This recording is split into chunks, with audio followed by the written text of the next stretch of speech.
स्वागत है दोस्तों आप सभी का आपके अपने YouTube चैनल जी से जीनियस में। इस वीडियो में आपको प्रॉफिट एंड लॉस का ऐसा कॉन्सेप्ट बताऊंगा जिससे एग्जाम में काफी क्वेश्चन रिपीट होते हैं। तो वीडियो के लास्ट तक जरूर बने रहिएगा क्योंकि ऐसे क्वेश्चन आपके भी एग्जाम में आ सकते हैं। तो अभी तक आपने चैनल को सब्सक्राइब नहीं किया है तो चैनल को सब्सक्राइब कर लीजिए और दोस्तों के साथ भी शेयर कर दीजिए। चलिए शुरुआत करता हूँ इस टॉपिक को। यदि दो वस्तुओं का समान विक्रय मूल्य हो, अगर किसी वस्तु को समान विक्रय मूल्य पर बेचा जाए या कहें कि सेलिंग प्राइस उसका सेम हो, उसमें से एक को P% लाभ पर और दूसरे को P% की हानि पर बेची जाती है, तो पूरे लेन-देन में जो उसका ट्रांजैक्शन होगा, जो पूरा लेन-देन होगा, उसमें हमेशा हानि होगी। या कहें कि अगर सेलिंग प्राइस सेम होगा और एक को P% के प्रॉफिट पर और एक को P% के लॉस पर बेचा जाएगा, तो उसका जो पूरा ट्रांजैक्शन होगा, उसमें हमेशा लॉस होगा। वो कितना लॉस होगा? ये परसेंट में इसका डायरेक्ट फार्मूला होगा आपके लिए। परसेंट लॉस होगा इसमें। आपको पता चल गया कि ये P% का अगर किसी में लाभ होता है, एक में लाभ होगा और एक में P% की हानि होगी, तो उसका जो परसेंटेज लॉस का फार्मूला होता है, वो होता है P स्क्वायर अपॉन 100%। ये इसका डायरेक्ट फार्मूला होता है। जब भी आपसे ऐसा क्वेश्चन पूछा जाएगा, तो आप ऐसे डायरेक्ट फार्मूले पर वैल्यू रख कर के आंसर निकाल सकते हैं। तो चलिए मैं इसका कुछ क्वेश्चन कराता हूं आपको जिससे क्लियर हो जाएगा कॉन्सेप्ट। बजाज इलेक्ट्रॉनिक्स को दो माइक्रोवेव प्रत्येक 48 रुपए की दर से बेचता है। एक पर उसे 20% का लाभ हो रहा है और दूसरे पर 20% की हानि हो रही है। तो पूरे लेन-देन में उसे कितने प्रतिशत की लाभ होगा की हानि होगी ये फाइंड करना है। तो मैंने अभी आपको फार्मूला बताया कि अगर किसी एक वस्तु में लाभ होता है और उतने ही परसेंट की दूसरे वस्तु पर हानि होती है, तो उसका जो डायरेक्ट फार्मूला होता है कि इसमें टोटल ट्रांजैक्शन में जो होगा वो लॉस होगा। तो वो परसेंटेज लॉस होगा पी स्क्वायर अपॉन 100, इतना परसेंट होगा। तो पी क्या है यहाँ पर? 20% का लाभ हो रहा है और 20% की हानि हो रही है, तो यहाँ पर पी की जगह हम रख देंगे 20। तो ये हो जाएगा 20 का स्क्वायर अपॉन 100 और ये होगा परसेंट में। तो ये आ जाएगा 20 का स्क्वायर, ये आ जाएगा 400, 400 डिवाइडेड बाई 100%। तो दो जीरो से ये दो जीरो, तो ये आ जाएगा 4%। तो 4% की इसमें लॉस आ जाएगा, हानि हो जाएगी। तो ये है ऑप्शन डी में, तो ऑप्शन डी करेक्ट है। एक और क्वेश्चन बताता हूं इसी का मैं। दो समान वस्तुएं को 200 रुपए प्रत्येक की दर से बेचा जाता है। तो इसमें जो सेलिंग प्राइस है वो सेम है, जिनमें से एक पर 10% का लाभ होता है और दूसरे पर 10% की हानि होती है। तो शुद्ध प्रतिशत हानि या लाभ क्या होगा, ये फाइंड करना है आपको। तो सेलिंग प्राइस सेम है दोनों के लिए और 10% का एक में लाभ होता है और 10% उतने परसेंट का ही दूसरे में हानि हो रही है। तो इस टोटल ट्रांजैक्शन में क्या होगा? हानि होगी, लॉस होगा। तो इसे हम निकाल सकते हैं परसेंट में। तो इसका फार्मूला रख दें तो ये आ जाएगा पी स्क्वायर अपॉन 100%। तो पी की वैल्यू यहाँ पे क्या आएगी? 10 आएगी। तो 10 का स्क्वायर अपॉन 100, इतना परसेंट आ जाएगा। तो 10 का स्क्वायर क्या होगा? 100, 100 बटे 100, ये आ जाएगा परसेंट में। तो ये आ जाएगा 1%।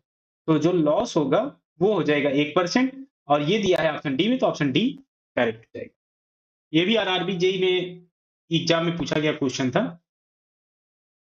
एक इसी तरह का सेम क्वेश्चन है, तो इसे आप कमेंट करके बताइएगा कि इसमें आंसर क्या आएगा।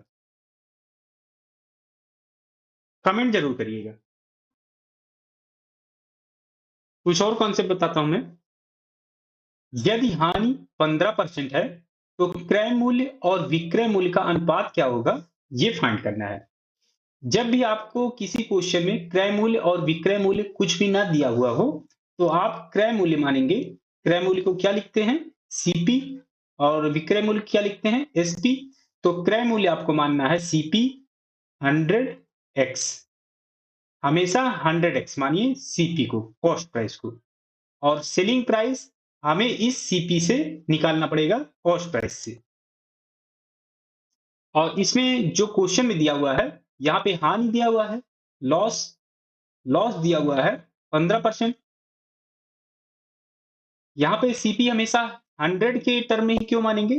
क्योंकि इससे जो कैलकुलेशन हो जाएगी, वो आसान हो जाएगी। जैसे यहाँ पे लॉस दिया हुआ है, जितने परसेंट का लॉस दिया होगा, उतना एक्स इसमें हम जोड़ देंगे या घटा देंगे लाभ और हानि के हिसाब से। जैसे यहाँ पर हानि है, तो 15% का लॉस हो रहा है, तो सेलिंग प्राइस निकालने के लिए क्या करेंगे? कॉस्ट प्राइस में इतना हम घटा देंगे, जितना हानि होगा उतना हम घटा देंगे, हानि होगी तो घटा देंगे, और अगर लाभ होगा, प्रॉफिट होगा, तो जोड़ देंगे। तो जैसे इसमें हानि हो रही है, तो यहाँ पे हम 15% इसका घटा देंगे। तो 100x है, तो 15% इसका निकालना आसान हो जाएगा, क्योंकि यहाँ पर जितने परसेंट होगा, उतना x हो जाएगा उसका। तो अब यहाँ से हम सेलिंग प्राइस निकालें एसपी, तो कॉस्ट प्राइस हमने 100x माना है, तो आ जाएगा 100x, और 15% इसमें से घटाना है कॉस्ट प्राइस से, तब सेलिंग प्राइस आएगा। तो 15% 100x की क्या आ जाएगा? 15x। जितना परसेंट होगा उतना x आ जाएगा। तो यहाँ से अब सॉल्व करें, तो एसपी आ जाएगा, 100 में से 15 गया तो आ जाएगा 85x। अब इसमें हमें फाइंड क्या करना है? क्रय मूल्य और विक्रय मूल्य का अनुपात निकालना है। तो सीपी और एसपी का रेशियो निकालना है। तो सीपी क्या है? 100x, और एसपी एसपी है 85x। तो सॉल्व कर लें, तो x से x कैंसिल हो जाएगा, और 5 से इसे डिवाइड कर सकते हैं, तो ये आ जाएगा 20, और इसे डिवाइड करेंगे तो ये आ जाएगा 17। तो 20/17 इसका आंसर आ जाएगा, और ये ऑप्शन डी में, तो ऑप्शन डी राइट हो जाएगा। अगर वीडियो आपको पसंद आ रही हो तो लाइक जरूर करते जाइएगा, और दोस्तों के साथ शेयर भी कर दीजिए। तो जहां भी अगर आपको मानना है कॉस्ट प्राइस और सेलिंग प्राइस में, तो आप वहां पर मानेंगे कॉस्ट प्राइस का, और वो भी 100 के टर्म्स में। 100 के टर्म्स में मानेंगे, 100x मानेंगे। अगर कोई वैल्यू नहीं दिया हुआ है, तो आप मान सकते हैं 100 भी।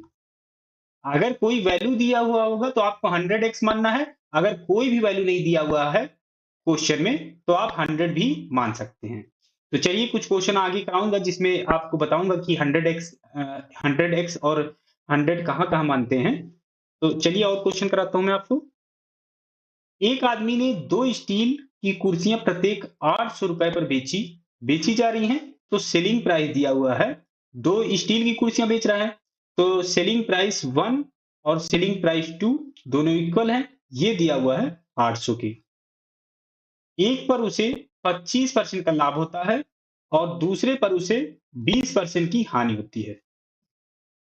तो जो मैंने आपको कॉन्सेप्ट बताया था शुरू में, उसमें आपको बताया था कि अगर दोनों का परसेंटेज, जैसे यहाँ पे लाभ हो रहा है और यहाँ पे हानि हो रही है, अगर इन दोनों का परसेंटेज सेम होता, तो हम डायरेक्ट लगा सकते थे कि P²/100% लॉस। लेकिन यहाँ पर जो परसेंट है, यहाँ पर 25 है और यहाँ पे 20 है, तो ये कॉन्सेप्ट यहाँ पर नहीं लगेगा।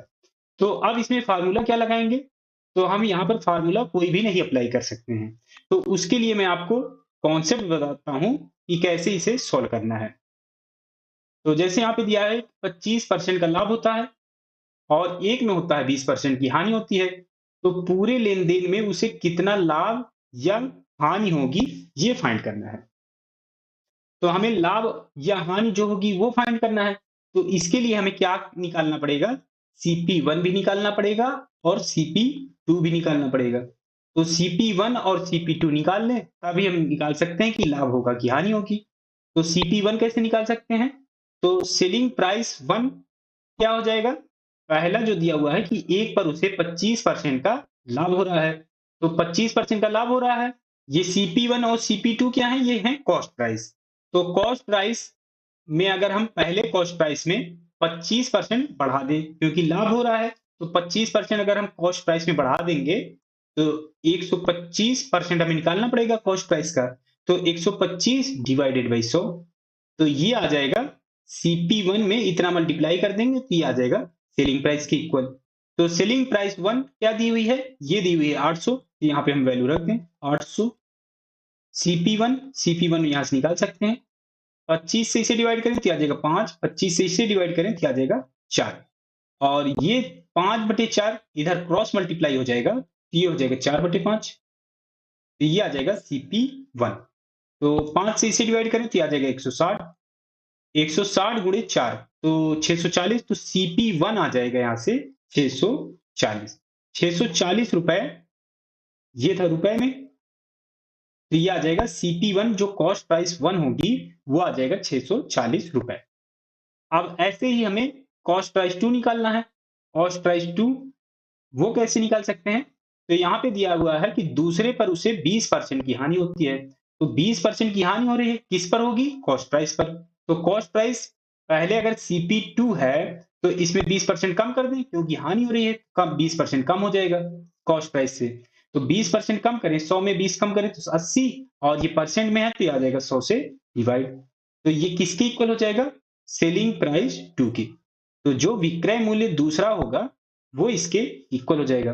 तो अब यहाँ से हम सॉल्व कर सकते हैं। तो SP2 भी यहाँ पे 800 है, ये आ जाएगा 800। CP2 निकालना है तो CP2 ऐसे ही रख दें, और 0 से ये 0, और अब यहाँ पे हम सॉल्व करें तो 8/10, 8 से इसे हम डिवाइड कर सकते हैं, तो आ जाएगा 100, और 100 गुणे 10 तो ये आ जाएगा CP2, यहाँ से आ जाएगा 1000। तो CP2 और CP1 की वैल्यू हमें फाइंड हो गई। एक इक्वेशन ये, एक इक्वेशन ये। तो अब इसमें हमें देखना है कि पूरे लेन-देन में उसे कितना लाभ हो रहा है कि हानि हो रही है। तो टोटल कॉस्ट प्राइस निकालें, क्रय मूल्य। तो ये आ जाएगा CP1 cost price 1 plus cost price 2, क्रय मूल्य पहला और क्रय मूल्य दूसरा। तो एक क्रय मूल्य आया 640 और दूसरा आ गया 1000, तो आ जाएगा 1000। तो इसे जोड़ें तो आ जाएगा 1640। ये आ गया cost price, total cost price. और सेलिंग प्राइस निकालें। सेलिंग प्राइस दोनों की 800 है, तो selling price, total selling price हो जाएगी SP1 प्लस SP2। तो ये हो जाएगा 800 प्लस 800, तो ये आ जाएगा 1600 रुपए। अब इनकी तुलना कर दें तो कॉस्ट प्राइस 1640 है और सेलिंग प्राइस 1600 है। खरीदा जा रहा है 1640 में और बेचा जा रहा है 1600 में, तो घाटा हो रहा है, क्योंकि जो खरीदा जा रहा है वो ज्यादा अमाउंट में खरीदा जा रहा है और बेचा जा रहा है कम अमाउंट में, तो घाटा हो रहा है, लॉस हो रहा है इसमें। लॉस कितना होगा? तो 1640 में से 1600 घटा दें, तो ये आ जाएगा 40 रुपए। ये आ जाएगा 40 रुपए का लॉस होगा। तो ये है ऑप्शन सी में, तो ऑप्शन सी करेक्ट हो जाएगा। ये तो था रुपए में पूछने की बात। अगर इसी में परसेंट में पूछा जाता तब कैसे निकालते? तो परसेंटेज लॉस हो जाता यहां से 40 रुपए, और कॉस्ट प्राइस से इसे में डिवाइड करना पड़ता 1640 से। तो 1640 से डिवाइड करते और 100 से मल्टीप्लाई करते, यहां से जो परसेंट आता ये आ जाता उसका परसेंट। तो जो परसेंटेज लॉस का फार्मूला हो जाता वो ये हो जाता। तो आप यहां से परसेंटेज लॉस भी निकाल सकते थे। एक मैं इसी तरह का और क्वेश्चन कराता हूं, अगर आपको इसमें नहीं समझ में आया है तो अगले क्वेश्चन में पूरा समझ में आ जाएगा। एक घोड़ा और एक गाय 12,000 रुपए प्रत्येक में बेचे गए हैं। तो जो सेलिंग प्राइस दिया हुआ है, क्योंकि बेचा गया है, तो सेलिंग प्राइस 1 और सेलिंग प्राइस 2 दोनों इक्वल दी हुई है, ये दिया हुआ है 12,000 के इक्वल। अब क्या कह रहा है कि घोड़ा 20% लाभ पर और गाय 10% की हानि पर बेची गई, तो घोड़े और गाय को कितने लाभ या हानि पर बेचा गया, ये फाइंड करना है। तो घोड़ा 20% के लाभ पर बेचा गया है, तो कॉस्ट प्राइस 1 चाहिए और कॉस्ट प्राइस 2 चाहिए, क्योंकि यहां पर जो परसेंटेज लॉस दिया हुआ है और प्रॉफिट दिया हुआ है, ये दोनों अलग अलग दिए हुए हैं। यहाँ पे 20% है और यहाँ पे 10% है, तो हम वो फार्मूले से डायरेक्ट नहीं निकाल सकते हैं। तो इसके लिए हमें क्या करना होगा? कॉस्ट प्राइस 1 और कॉस्ट प्राइस 2 फाइंड करना पड़ेगा। तो जैसे पिछला क्वेश्चन किए थे उसी तरह सेम प्रोसीजर लगाना है इसमें भी। तो कॉस्ट प्राइस 1 निकालने के लिए क्या करेंगे? तो पहले यहाँ पे दिया हुआ है कि घोड़ा 20% लाभ पर बेचा जा रहा है, तो सेलिंग प्राइस 1 निकाल लें। सेलिंग प्राइस 1 निकाल लें, तो 20% का लाभ हो रहा है, तो कॉस्ट प्राइस में हमें 20% बढ़ाना होगा। तो 20% बढ़ा दें तो 100 में 20 बढ़ेगा, ये आ जाएगा 120, और परसेंट में था, ये आ जाएगा 100 से डिवाइड। सेलिंग प्राइस 1 क्या है? इसकी वैल्यू हमें पता है, जीपी की वैल्यू हम निकाल सकते हैं। तो सेलिंग प्राइस 1 की वैल्यू रख दें, ये है 12,000, तो 12,000। कॉस्ट प्राइस 1 की वैल्यू हमें चाहिए, तो यहाँ पे सीपी 1 रख दें, ये हो जाएगा 0 से 0 कैंसिल हो जाएगा, और 12 गुणे 10, 12 से ये कैंसिल होगा, तो ये आ जाएगा 1000, और क्रॉस मल्टीप्लाई करें तो CP1 आ जाएगा 10,000 रुपए। तो कॉस्ट प्राइस 1 आ गई 10,000 रुपए। ये घोड़े का जो खरीद बिक्री होगी, खरीद वैल्यू होगी, वो आ गई, क्रय मूल्य। ऐसे ही हम CP2 निकाल लें, तो 10% की हानि हो रही है गाय को बेचने पर 10% की हानि हो रही है, तो सेलिंग प्राइस 2 हो जाएगा। कॉस्ट प्राइस 2 में 10% हम घटा दें, तो 100 में 10 घटेगा तो 90, परसेंट में है तो 100 से डिवाइड। सेलिंग प्राइस 2 की वैल्यू हमें पता है, तो हम यहाँ पे रख दें 12,000। तो CP2 की वैल्यू हमें फाइंड हो जाएगी, तो CP2 0 से 0 9/10। तो कॉस्ट प्राइस 2 निकालें, CP2, तो क्रॉस मल्टीप्लाई करें तो आ जाएगा 12,000 गुणे 10, और डिवाइड करना है 9 से।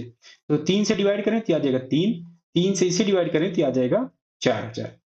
तो CP2 आ जाएगा यहाँ से 40,000/3। तो अब यहाँ से हमें टोटल कॉस्ट प्राइस और टोटल सेलिंग प्राइस निकालना पड़ेगा। तो CP, टोटल CP, तो आ जाएगा CP1 प्लस CP2। तो ये हो जाएगा CP1 यहाँ से आ गया 10,000, 10,000 प्लस, और ये आ गया CP2 40,000 डिवाइडेड बाई 3। तो ये हो जाएगा 10 या 30, 30 और 40 70, 70,000 डिवाइडेड बाई 3। तो ये आ गया टोटल कॉस्ट प्राइस CP। तो जो टोटल कॉस्ट प्राइस आ गया, ये आ गया 70,000 डिवाइडेड बाई 3। और यहां से आप सेलिंग प्राइस निकाल लें, टोटल सेलिंग प्राइस, तो SP आ जाएगा SP1 प्लस SP2। तो सेलिंग प्राइस 1 और सेलिंग प्राइस 2 दोनों की वैल्यू 12,000 है, तो 12,000 12,000 भी आ जाएगा 24,000। तो अब इनकी तुलना कर दें, कॉस्ट प्राइस की वैल्यू निकालें, 23 थी 69, तो आ जाएगा 23,000, और 1,000 तो आ जाएगा 23,333.33, ये आएगा रुपए में। तो 23,333 में खरीदा गया है और 24,000 में बेचा जा रहा है, तो यहाँ पर तो लॉग होगा, क्योंकि ये कम में खरीदा जा रहा है और अधिक में बेचा जा रहा है, तो यहाँ पे लाभ होगा। तो यहाँ पे आ जाएगा लाभ, या कहें प्रॉफिट। तो इसमें से घटा दें 24,000 माइनस, ये आ जाएगा 23,333। तो यहां से घटा लें, तो 24,000 में 23,333.33 घटाएं, तो ये आ जाएगा 666.67 रुपए, ये आ जाएगा प्रॉफिट, टोटल प्रॉफिट।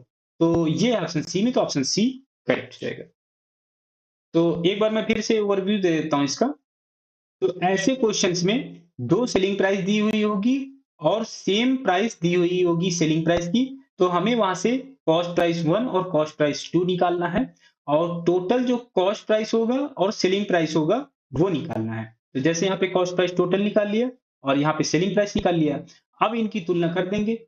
अगर प्रॉफिट होगा तो हम प्रॉफिट निकाल सकते हैं, लॉस होगा तो लॉस निकाल सकते हैं। तो ऐसे क्वेश्चन को हम ऐसे सॉल्व करेंगे। कुछ और टाइप का क्वेश्चन बताता हूं इसको मैं। एक दुकानदार ने 5 मेज खरीदे हैं और उनमें से 3 उसने 10% के लाभ पर बेच दिए। अगर उसे पूरे लेन-देन में 20% का लाभ हुआ और उसने शेष 2 मेज किस लाभ पर बेचा, ये फाइंड करना है। तो कह रहा है कि 5 मेज खरीदा गया है। तो अगर आप यहाँ पे ध्यान से देखें, यहाँ पर कोई भी वैल्यू नहीं दी हुई है। जब कोई भी वैल्यू नहीं दी हुई होगी, मैंने आपको बताया कि कॉस्ट प्राइस में या तो हम 100 मानेंगे या तो हम 100x मानेंगे, हमेशा कॉस्ट प्राइस ही माना जाएगा। तो कॉस्ट प्राइस माना जा रहा है, तो यहाँ पे कोई भी वैल्यू नहीं दी हुई है, तो हम मानेंगे 100। अगर यहाँ पे कोई भी वैल्यू दी हुई होती रुपए में या डॉलर में या और कोई टर्म में, तो हम उसे 100x के टर्म में मानते, लेकिन यहाँ पे कोई वैल्यू नहीं है, तो इसीलिए हम यहाँ पे कॉस्ट प्राइस को 100 रुपीज में मान ले कि 100 रुपए की एक मेज खरीदी जा रही है और ये पर यूनिट में हमेशा मानेंगे, पर यूनिट में। तो एक मेज खरीदी जा रही है 100 रुपए में, तो 5 मेज खरीदी जा रही है, तो कॉस्ट प्राइस आ जाएगा 5 गुणे 100 तो आ जाएगा 500 रुपए। तो खरीदी जा रही है टोटल मेज कितने, 5 मेज खरीदी जा रही है तो 500 रुपए में खरीदी जा रही है। अब क्या कह रहा है क्वेश्चन में, 3 उसने 10% लाभ पर बेच दिया, तो 100 रुपए ही क्यों माना गया है, इसका भी कॉन्सेप्ट बताता हूं। तो हमें निकालना है कि 3 मेज उसने 10% के लाभ पर बेच दिया, तो सेलिंग प्राइस इसका निकालें। ये जो 3 मेज बेची जा रही है इसका निकालें, मान लीजिए SP1 है, तो 10% इसमें बढ़ाना पड़ेगा। तो 100 में 10% बढ़ाएंगे तो 10 बढ़ाना पड़ेगा। जैसे मैंने आपको बताया था कि 100x में अगर आपको परसेंट बढ़ाना है, तो जितना परसेंट आपको बढ़ाना है उतना आपको x जोड़ना पड़ेगा। तो ऐसे ही जैसे यहाँ पे 10% बढ़ाना है आपको, तो इसमें जैसे ये 100 था, तो 100 में उतना ही आपको जोड़ देना है। तो 100% तो 100 रुपए में आपको 10% बढ़ाना है, तो उतना ही रुपए आपको इसमें जोड़ देना है। तो 10% बढ़ाना है तो 10 रुपए इसमें जोड़ना पड़ेगा। तो सेलिंग प्राइस 1 जो हो जाएगी, ये आ जाएगी 110। तो 110 और 3 मेज बेची जा रही है इसी रेट पर 110 पर, तो 3 मेज बेची जा रही है 3 से मल्टीप्लाई, तो ये आ जाएगा 330। 330 रुपए में एक मेज बेची जा रही है, सॉरी 3 मेज बेची जा रही है, तो ये आ जाएगी सेलिंग प्राइस 1 जो इसकी। अब कह रहा है कि अगर उसे पूरे लेन-देन में 20% का लाभ हुआ, तो जो पूरा लेन-देन होगा, मतलब 5 मेज अगर पूरा बेची जाएगी, तो उसमें उसे 20% का लाभ होगा। तो 20% का लाभ निकालने के लिए 20% इसमें बढ़ा लें, तो सेलिंग प्राइस जो फाइनल होगी टोटल की, तो वो 20% का लाभ होगा उसमें। तो 100 में 20% बढ़ाएँगे तो ये आ जाएगा 120। 20% बढ़ाने के लिए क्या करना पड़ेगा? 100 में उतना ही हमें बढ़ाना पड़ेगा। 100 में 20 बढ़ा दिया तो 120 आ गया। तो जो सेलिंग प्राइस फाइनल होगी वो आ जाएगी 120, और 5 मेज हैं तो 5 से मल्टीप्लाई करना पड़ेगा। ये आ जाएगा 600 रुपए। तो 600 रुपए में वो बेचता है और 3 मेज उसने 330 में बेच दिया। तो पूछा क्या गया है इसमें कि उसने शेष 2 मेज किस लाभ पर बेचा, ये फाइंड करना है।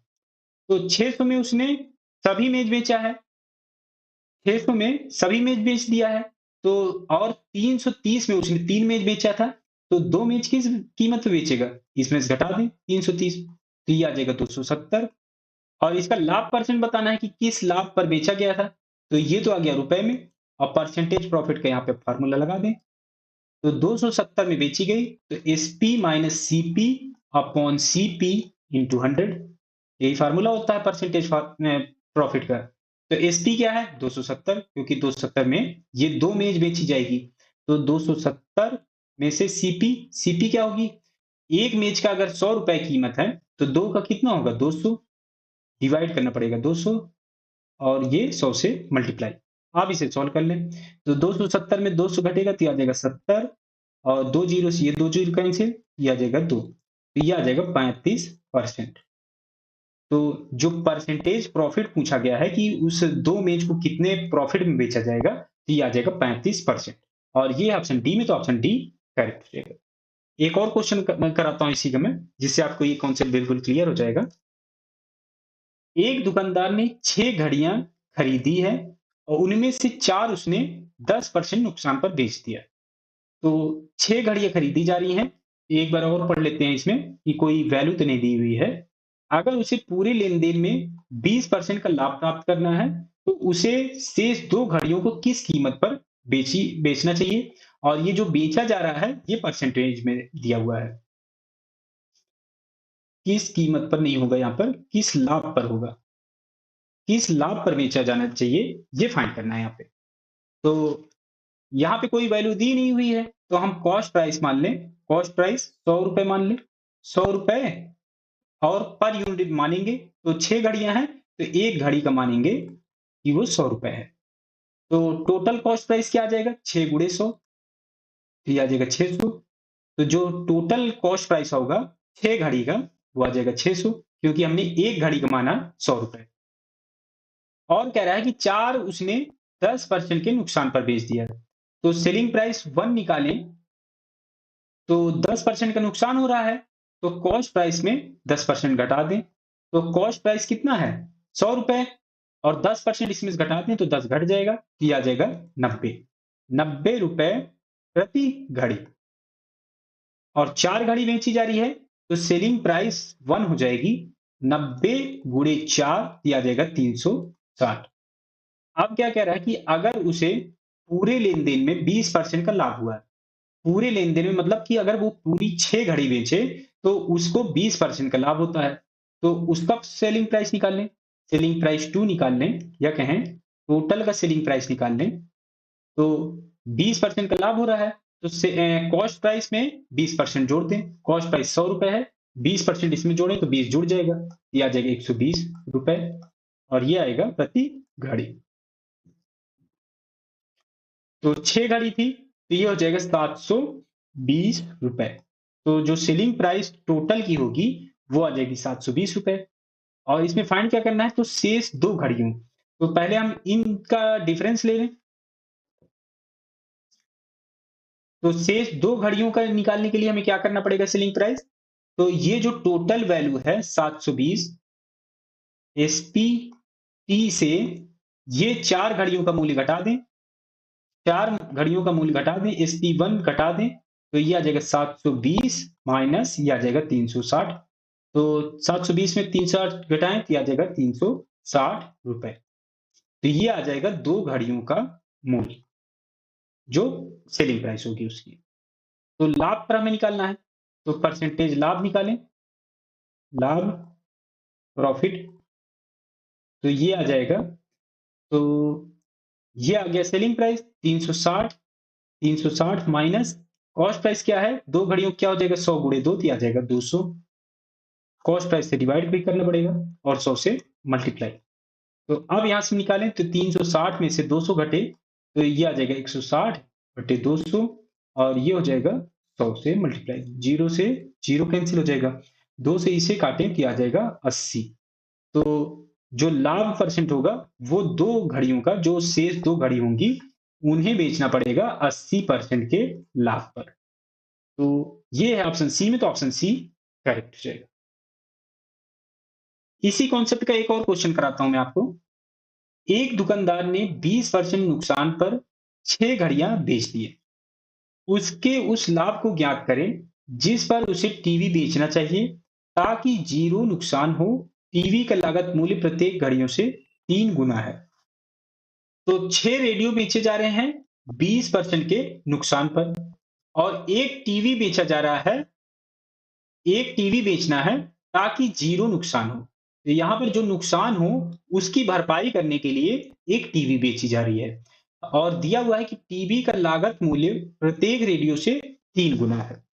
तो यहाँ पे कोई वैल्यू दी नहीं हुई है और दिया हुआ है कि टीवी की जो कीमत है वो है 3 गुना रेडियो का। जो कीमत होगी टीवी की वो रेडियो से 3 गुना है। तो रेडियो को मान लेते हैं। रेडियो का जब कॉस्ट प्राइस होगा, कॉस्ट प्राइस ये मान लेते हैं ₹100। ₹100। तो टीवी का कॉस्ट प्राइस क्या आ जाएगा? टीवी का आ जाएगा 3 गुणे 100, क्योंकि ये 3 गुना है तो ये आ जाएगा ₹300। तो हमने माना रेडियो का कॉस्ट प्राइस ये ₹100 मान लिया, तो टीवी के आ गया ₹300। अब जो जो यहाँ पे कंडीशन दी हुई है उसके हिसाब से हम क्वेश्चन सॉल्व करते हैं। तो 20% का नुकसान हो रहा है 6 रेडियो बेचने पर। तो सेलिंग प्राइस निकालें रेडियो का।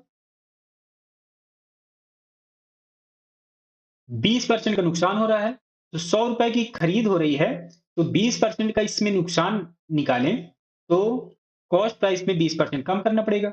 कॉस्ट प्राइस अगर ₹100 है, 20% कम करें, तो 20 कम करना पड़ेगा 100 में। तो 100 में 20 कम करें, तो ये आ जाएगा 80। ₹80 एक रेडियो की कीमत आ गई, एक रेडियो की।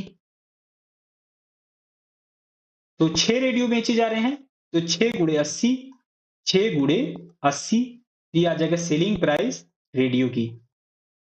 तो ये हो जाएगा 480, ₹480। ये आ गई सेलिंग प्राइस रेडियो की। और अब पूछा गया है कि उस लाभ को ज्ञात कीजिए जिस पर टीवी बेचना चाहिए ताकि जो नुकसान हो वो जीरो हो जाए। तो जो कॉस्ट प्राइस होगा वो सेलिंग प्राइस के इक्वल होगा, तभी नुकसान जीरो हो सकता है। कॉस्ट प्राइस जिस कीमत पे खरीदा जा रहा है टीवी और रेडियो को, और उसी कीमत पे अगर हम बेच भी दें तो वहां पर ना तो प्रॉफिट होगा ना तो नुकसान होगा, तो कह सकते हैं कि जीरो नुकसान होगा। तो कॉस्ट प्राइस क्या हो जाएगा? 6 रेडियो थे तो 6, पहले कॉस्ट प्राइस निकाल लें सभी का। तो 6 रेडियो का, एक रेडियो का 100 है तो 6 गुणे 100, और टीवी का कीमत क्या है? 300 है तो ये आ जाएगा 300। तो 600 और 300 ये आ जाएगा 900। तो जो टोटल कॉस्ट प्राइस आ जाएगी ये आ जाएगी 900 रुपए। आप सेलिंग प्राइस निकालें। तो सेलिंग प्राइस रेडियो क्या आ गई? ये 480 आ गई, ये आ जाएगी 480। और जो सेलिंग प्राइस टीवी की होगी वो हमें फाइंड करना है। तो मान लेते हैं इसकी जो सेलिंग प्राइस है ये है एक्स, और ये हमने कंडीशन निकाल रखी है कि अगर कॉस्ट प्राइस और सेलिंग प्राइस इक्वल होगा तभी जीरो का नुकसान होगा। तो cost price equal selling price कर दें, तो ये तो आ गया था 900, तो इसके इक्वल कर दें 480 प्लस एक्स के। 480 प्लस एक्स के इक्वल कर दें, तो एक्स की यहाँ पर हम वैल्यू निकाल सकते हैं, ये आ जाएगा 420। तो टीवी हमें बेचनी पड़ेगी 420 रुपए में। अब यहाँ से परसेंटेज प्रॉफिट निकाल सकते हैं।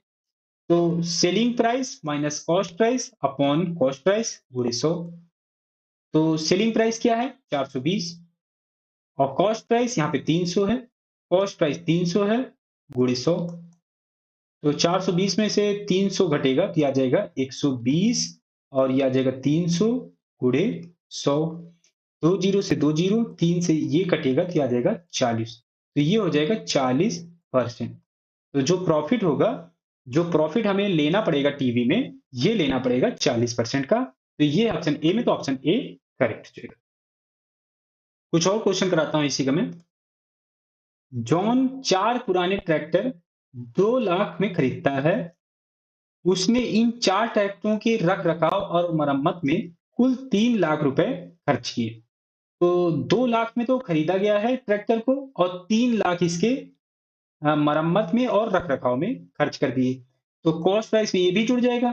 कॉस्ट प्राइस में जो मरम्मत होगी या रख रखाव होगा, तो उस पर जो भी खर्च होगा वो कॉस्ट प्राइस में जुड़ जाएगा। तो 2 लाख और 3 लाख इसके रख रखाव और मरम्मत में जुड़ गया, तो ये आ जाएगा 3 लाख इसमें और जुड़ जाएगा। तो टोटल वैल्यू हो जाएगी 5 लाख। तो कॉस्ट प्राइस हो जाएगी, क्रय मूल्य जो हो जाएगा ये हो जाएगा 5 लाख। अब क्या कह रहा है कि यदि वह 4 ट्रैक्टर से एक ट्रैक्टर पहले से ही 1 लाख में बेच देता है। तो 4 इसने खरीदे थे, और पहला जो ट्रैक्टर है, एक ट्रैक्टर जो है वो 1 लाख में बेच देता है। तो सेलिंग प्राइस वन जो होगी ये आ जाएगी 1 लाख, एक ट्रैक्टर की। एक ट्रैक्टर उसने 1 लाख में बेच दिया है। अब कह रहा है कि तो 40% कुल लाभ प्राप्त करने के लिए बाकी 3 ट्रैक्टरों का औसत विक्रय मूल्य क्या होगा, ये फाइंड करना है। तो टोटल जो सेलिंग प्राइस होगी, सेलिंग प्राइस फाइनल या कहें टोटल, वो निकालनी पड़ेगी। 40% के लाभ पर बेचा जाएगा, तो ये हो जाएगा कॉस्ट प्राइस में 40% बढ़ा दें। तो कॉस्ट प्राइस क्या है? 5 लाख। 5 लाख और इसमें 40% बढ़ा दें, तो 100 में 40 बढ़ेगा तो ये आ जाएगा 140%। में है तो 100 से डिवाइड। तो जीरो से ये जीरो, और 14 पंचे 70, 70/10 ये आ जाएगा 7। तो ये हो जाएगा 7 लाख। तो जो सेलिंग प्राइस होनी चाहिए सभी ट्रैक्टरों की वो होनी चाहिए 7 लाख।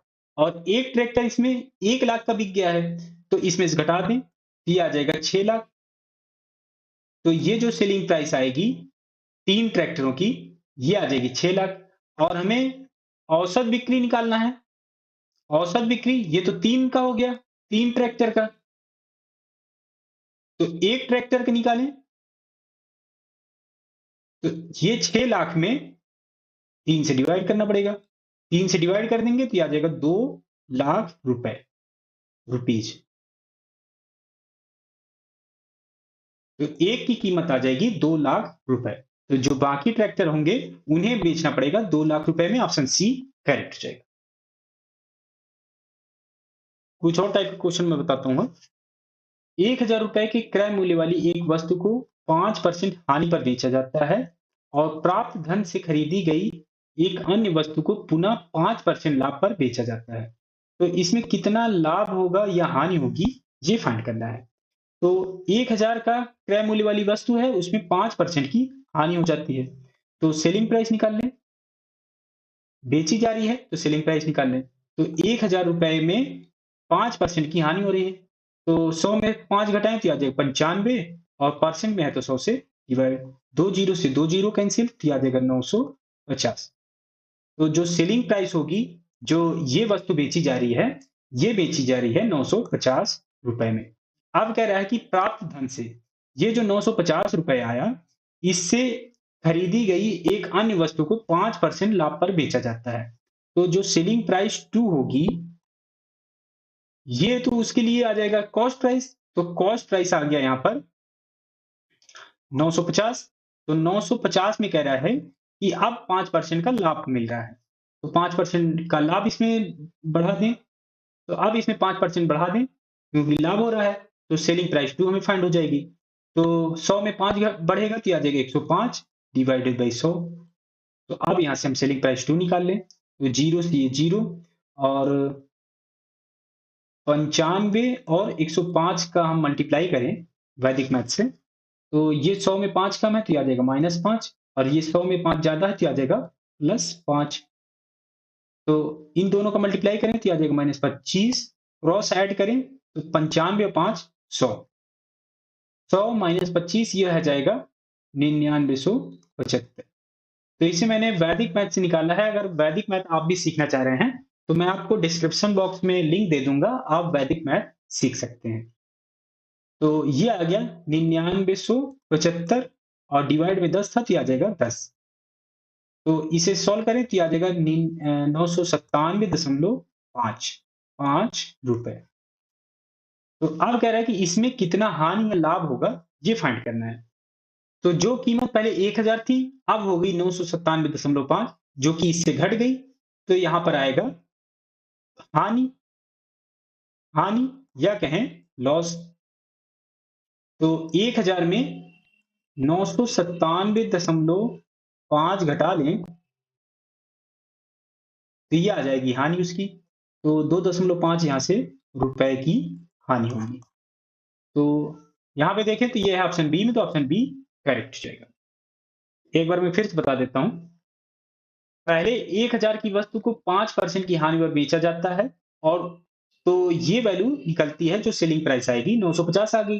अब ये जो 950 रुपए सेलिंग प्राइस आ गई, इससे एक वस्तु और खरीदी जाती है। इसमें 5% के प्रॉफिट हो जा रहा है। तो 5% यहाँ पे बढ़ा दिया तो इसकी वैल्यू आ गई 997.5। तो अब कह रहा है कि इसमें कितना हानि होगा या लाभ होगा, वो फाइंड करना है। तो 1000 की वस्तु, 1000 की जो कीमत थी, अब 997 बची, तो इसमें लॉस होगा। तो वो हमने निकाल लिया, ये आ गया 2.5 रुपए। तो ऑप्शन बी करेक्ट हो गया। एक दुकानदार ने दो वस्तुओं को, एक को 25% लाभ पर और दूसरे को 15% नुकसान पर बेचा और 35 का लाभ मिला। यदि 25% लाभ पर बेची गई वस्तु का लागत मूल्य 15% हानि पर बेची गई वस्तु की तुलना में दोगुना है, तो वस्तुओं की लागत मूल्य का योग क्या होगा, ये फाइंड करना है। तो यहाँ पर वैल्यू भी दी हुई है 35 रुपए, ये रुपए में है। 35 रुपए यहाँ पे वैल्यू भी दी हुई है। तो जो कॉस्ट प्राइस होगा वो हम मानेंगे अब यहाँ पर 100x के टर्म में।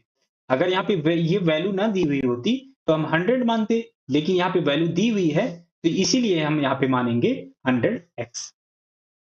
तो एक दुकानदार ने दो वस्तुओं को, एक को 25% लाभ पर और दूसरे को 15% नुकसान पर बेचा और 35 रुपए का लाभ मिला है। तो कह रहा है कि यदि 25% लाभ पर बेची गई वस्तु का लागत मूल्य 15% हानि पर बेची गई वस्तु की तुलना में दोगुना है, तो 25% जो लाभ पे बेची जा रही है, मान लेते हैं उसका कॉस्ट प्राइस जो है वो CP1 है और जो 15% की हानि पर बेची जा रही है उसका CP मान लेते हैं CP2। ये है, सॉरी, उसका जो कॉस्ट प्राइस है ये CP2 है। तो कह रहा है कि बेची गई वस्तु की तुलना में दुगुना है। तो यहाँ पे जो वैल्यू दी हुई है CP1 इक्वल टू दिया हुआ है 2 CP2 की। तो यहाँ पे जो हम कॉस्ट प्राइस 2 मानेंगे, ये मानेंगे 100x। तो 100x CP2 मान लिया, तो कॉस्ट प्राइस 1 क्या हो जाएगी? कॉस्ट प्राइस 1 ये हो जाएगी 200x। इसको मैं मिटा के इधर लिख देता हूँ।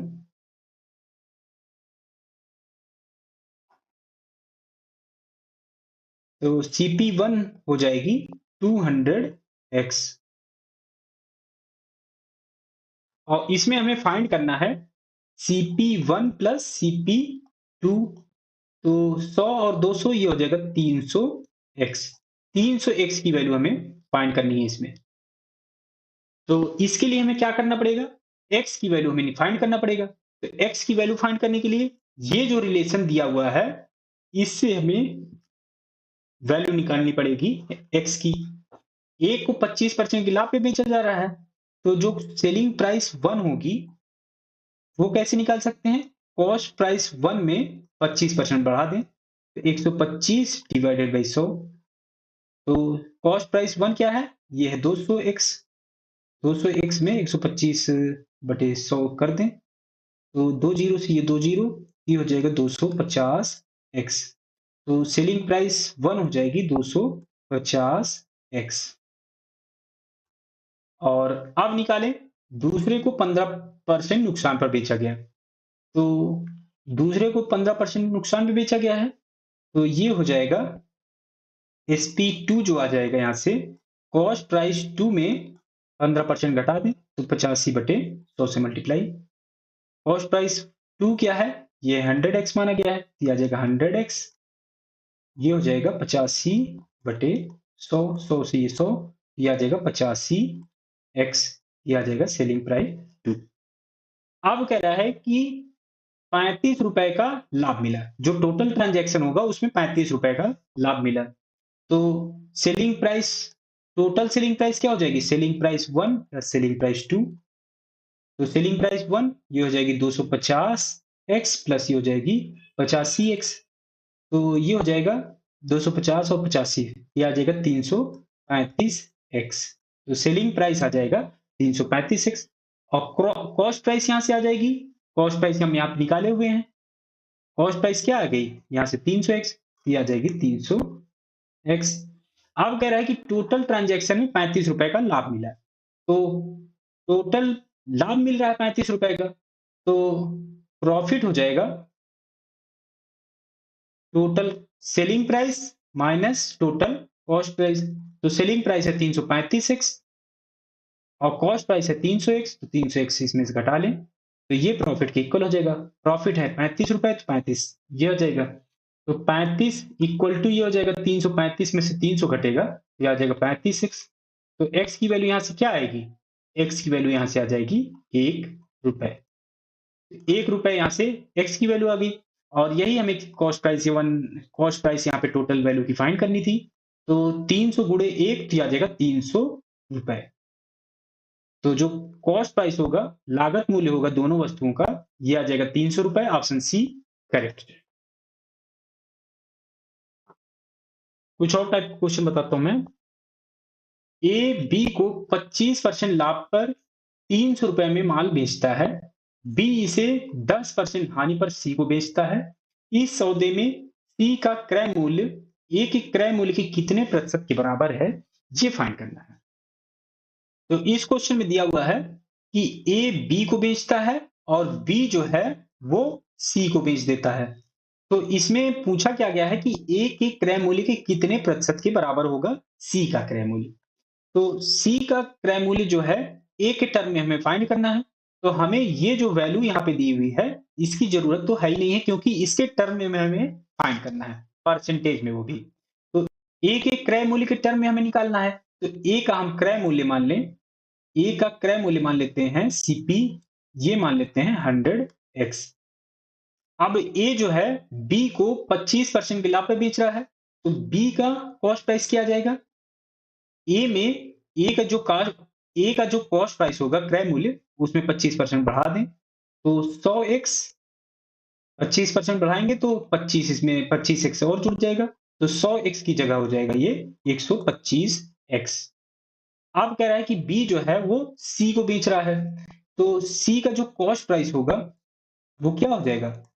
बी का जो कॉस्ट प्राइस होगा उसमें 10% हम घटा दें, तो 100 में 10 घटेगा, ये आ जाएगा 90, 90 बटे 100, तो एक जीरो से एक जीरो। अब इसे सोल्व कर लें तो 5 से इसे हम डिवाइड कर सकते हैं, तो ये आ जाएगा 2, ये कटेगा तो ये आ जाएगा 25, 25 नहीं हम 200, 25 एक्स बटे 2, तो कॉस्ट प्राइस आ जाएगा सी का जो होगा वो आ जाएगा 112.5 एक्स। तो अब इसकी तुलना कर दें ए के साथ, तो कॉस्ट प्राइस ऑफ सी जो हो गया, कॉस्ट प्राइस ए से तुलना करें तो ये है 112.5 एक्स और ए का है 100 एक्स, और परसेंट में निकालना है तो 100 से मल्टीप्लाई, तो x से x कैंसिल होगा, 100 से ये 100 कैंसिल हो जाएगा, तो ये आ जाएगा 112.5%, तो ये आ जाएगा 112.5%, ऑप्शन बी करेक्ट हो जाएगा। नेक्स्ट क्वेश्चन बताता हूं। रीमा 75,000 रुपए में कार खरीदती है, वह इसकी रिपेयरिंग में 10,000 रुपए खर्च करती है, बाद में उसने यह कार चीरू को 15% के लाभ पर बेच दी, चीरू ने इसे रितु को 10% के लाभ पर बेच दिया, तो रितु ने कार खरीदने के लिए कितनी राशि खर्च की, ये फाइंड करना है। तो रीमा के लिए कॉस्ट प्राइस क्या हुआ? कॉस्ट प्राइस रीमा के लिए 75,000 में तो कार खरीदा उसने और 10,000 रिपेयरिंग में खर्च कर दिया, तो 10,000 इसमें और जुड़ जाएगा, तो ये आ जाएगा 85,000, तो 85,000 रीमा के लिए कॉस्ट प्राइस हो गया।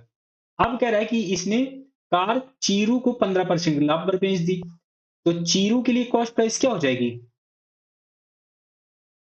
रीमा की जो कॉस्ट प्राइस होगा इसमें 15% हम बढ़ा दें, तो 85,000 में 15% बढ़ाएंगे तो आ जाएगा 115 डिवाइडेड बाई 100, ये आ जाएगा चीरू के लिए कॉस्ट प्राइस।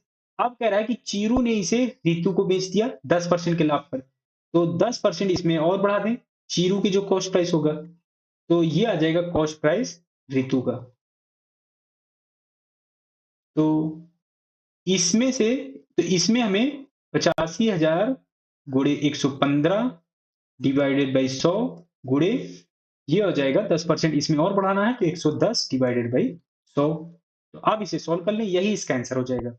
तो 2 जीरो से ये 2 जीरो, 1 जीरो से 1 जीरो, 1 जीरो से ये 1 जीरो, तो अब इसे सॉल्व करें, तो इसे भी मैं वैदिक मैथ से कर देता हूँ। 85 और 115 का मल्टीप्लाई करना है, ये 15 कम है, ये 15 ज्यादा है, 15 गुणे 15 तो ये आ जाएगा 225 माइनस, और ये क्रॉस ऐड होगा तो ये आ जाएगा 100, 100 में 2 घटेगा तो 98, एक और घटेगा तो ये आ जाएगा 9775, 9775 गुणे 11, 11 से इसे मल्टीप्लाई करते हैं, 11 पचे 55, 5, 11 सत्ते 77, 5 82, 8, और 11 सत्ते 77, 77 और 8 85, 85 का 8 आ गया, 11 नौ 99, 99 और 8 107, 1,07,525, और ये ऑप्शन डी में, तो ऑप्शन डी करेक्ट हो जाएगा। दो पैंट व एक शर्ट के एक सेट, या एक पैंट व 6 शर्ट के एक सेट का क्रय मूल्य 5 रुपए है। एक दुकानदार इन्हें अलग अलग बेचने का निर्णय करता है, उसने 10 शर्ट 6,000 रुपए में बेची, तो प्रति शर्ट लाभ या हानि की राशि ज्ञात कीजिए कि क्या होगी। तो दो पैंट, इनका कॉस्ट प्राइस, पैंट का मान लेते हैं कॉस्ट प्राइस पी है, और शर्ट का मान लेते हैं, शर्ट का ये कॉस्ट प्राइस मान लेते हैं ये है एस, तो 2p प्लस 4s ये इक्वल हो जाएगा 5600 के। और एक कंडीशन और दी हुई है यहां पर कि एक पैंट व 6 शर्ट, तो एक पैंट और 6 शर्ट इसकी भी कीमत हो जाएगी 5600 की, तो एक पैंट और एक शर्ट की हम यहां से कीमत निकाल सकते हैं, कॉस्ट प्राइस। तो यहाँ पे 1p है, यहाँ पे 2p है, तो 2 से मल्टीप्लाई कर दें, इसमें 2 से मल्टीप्लाई कर दें तो ये आ जाएगा 2p प्लस ये हो जाएगा 12p इक्वल टू ये हो जाएगा 56 दूनी 112, ये आ जाएगा 0 0, और ये वाली इक्वेशन के इसमें से घटा दें, 2p प्लस ये हो जाएगा 4s, ये s है, ये s हो जाएगा, और ये हो जाएगा 5600। तो इसमें से घटाएं तो ये कट जाएगा, ये आ जाएगा 8s, ये आ जाएगा 5600। 8 से इसे डिवाइड करें तो 8 सत्ते 56, तो शर्ट की जो कीमत हो जाएगी ये आ जाएगी 700 रुपए। और यहाँ पे जो बेची जा रही है, ये बेची जा रही है 10 शर्ट को 6000 में। तो एक शर्ट की जो सेलिंग प्राइस आएगी वो आ जाएगी 6000 डिवाइडेड बाई 10, आ जाएगा 600 रुपए। खरीदी जा रही है 700 में, बेची जा रही है 600 में, तो लॉस होगा, लॉस। और कितना होगा, तो 700 में से 600 घटा दें, ये आ जाएगा 100 रुपए। ये रुपए में दिया हुआ है, तो ये ऑप्शन डी में, तो ऑप्शन डी करेक्ट हो जाएगा। एक बुनकर 150 रुपए की कीमत पर दुकानदार को एक साड़ी बेचता है और 25% लाभ प्राप्त करता है। दुकानदार 30% लाभ के साथ वही साड़ी एक ग्राहक को बेचता है। यदि इस बुनकर सीधे ग्राहक को साड़ी 180 रुपए में बेच सकता है, तो उसका लाभ परसेंट और ग्राहक का लाभ रुपए में क्या होता, ये फाइंड करना है। कि एक बुनकर जो है वो 150 रुपए में एक दुकानदार को साड़ी बेचता है और दुकानदार जो है 30% के लाभ के साथ एक ग्राहक को बेच देता है। तो अब ये कह रहा है कि अगर सीधे बुनकर जो है वो ग्राहक को बेच देता, तो उसका लाभ परसेंट क्या होगा, ये फाइंड करना है। तो बुनकर के साथ उसका लाभ परसेंट क्या होगा और ग्राहक को बुनकर से सीधे खरीद पर कितना लाभ होगा, ये इसमें फाइंड करना है। तो इसके लिए हमें बुनकर का कॉस्ट प्राइस चाहिए, कॉस्ट प्राइस ऑफ बुनकर, वेवर, और जो दुकानदार का सेलिंग प्राइस होगी वो भी फाइंड करनी पड़ेगी। तो पहले हम कॉस्ट प्राइस निकालें, क्योंकि 150 रुपए में बेच रहा है बुनकर, किसको, दुकानदार को। दुकानदार को 150 रुपए में बेच रहा है और कह रहा है 25% का लाभ कमा रहा है। तो 150 रुपए में बेच रहा है, जो सेलिंग प्राइस यहाँ पे दी हुई है, ये दी हुई है 150। कॉस्ट प्राइस चाहिए, तो कॉस्ट प्राइस में 25% बढ़ा ले, क्योंकि 25% का लाभ हो रहा है बुनकर को। तो 125 डिवाइडेड बाई 100, सेलिंग प्राइस की यहाँ पे वैल्यू रख दें, ये आ जाएगी 150, क्योंकि 150 यहाँ पे दी हुई है। तो अब इसे सोल्व कर लें, 25 से इसे डिवाइड करें तो आ जाएगा 5, 25 से ये डिवाइड होगा तो आ जाएगा 4, 5 से इसे डिवाइड करें तो आ जाएगा 30। तो कॉस्ट प्राइस आ जाएगी बुनकर की, वेवर की, ये आ जाएगी 4 3 12, तो 120 रुपए। तो जो वेवर की आएगी बुनकर की, वो आ गई 120 रुपए। और ये है सेलिंग प्राइस यहाँ पे दी हुई है वेवर की 180 रुपए, 180 रुपए। तो इसमें प्रॉफिट परसेंटेज फाइंड करना है, तो परसेंटेज प्रॉफिट निकालें, तो 180 selling price minus cost price upon cost price. 180 में से 120 घटाना पड़ेगा और 120 से डिवाइड करना पड़ेगा, 100 से मल्टीप्लाई कर देंगे तो आ जाएगा परसेंट में। तो 180 में से 20 घटा, ये आ जाएगा 60, 60 बटे 120 गुणे 100, तो ये कटेगा 2, 2 से ये कटेगा तो आ जाएगा 50%। तो जो परसेंटेज प्रॉफिट होगा, डायरेक्ट अगर बुनकर ग्राहक को बेचेगा तो उसे होगा 50% का। और इसमें हमें फाइंड करना है कि ग्राहक को कितना फायदा होगा अगर वो डायरेक्ट बुनकर से ले लेता। तो सेलिंग प्राइस निकालें, यहां पर सेलिंग प्राइस निकालें दुकानदार का, शॉपकीपर का। तो 150 में खरीदता है और इस पे 30% का लाभ कमा रहा है, तो 130% कर दें तो ये आ जाएगा 130 डिवाइडेड बाई 100। तो 0 से 0, 0 से ये 0, तो 13 पचे 45, 13 पचे 65, 6, 13 एकम 13, 6 19, 195 रुपए।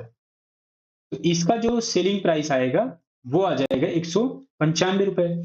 और इसे बुनकर को कितना पे करना पड़ रहा है, क्योंकि यहाँ पे जो सेलिंग प्राइस आई 180, तो इसमें से घटा दें, 195 में 180 घटा दें, ये आ जाएगा 15 रुपए। तो जो कस्टमर को प्रॉफिट होगा वो आ जाएगा 15 रुपए। 50% और 50% और 15 रुपए, ये इसका आंसर हो जाएगा। और ये ऑप्शन सी में, तो ऑप्शन सी करेक्ट हो जाएगा। तो प्रॉफिट एंड लॉस में बनने वाले सभी तरह के क्वेश्चन मैंने आपको करा दिए हैं। अगर ये वीडियो आपको अच्छी लगी हो तो लाइक करिए, दोस्तों के साथ शेयर करिए और सब्सक्राइब जरूर कर लीजिए। साथ ही साथ बेल आइकन जरूर दबाइए, जिससे जो भी वीडियो आए आपको नोटिफिकेशन जरूर मिल जाए।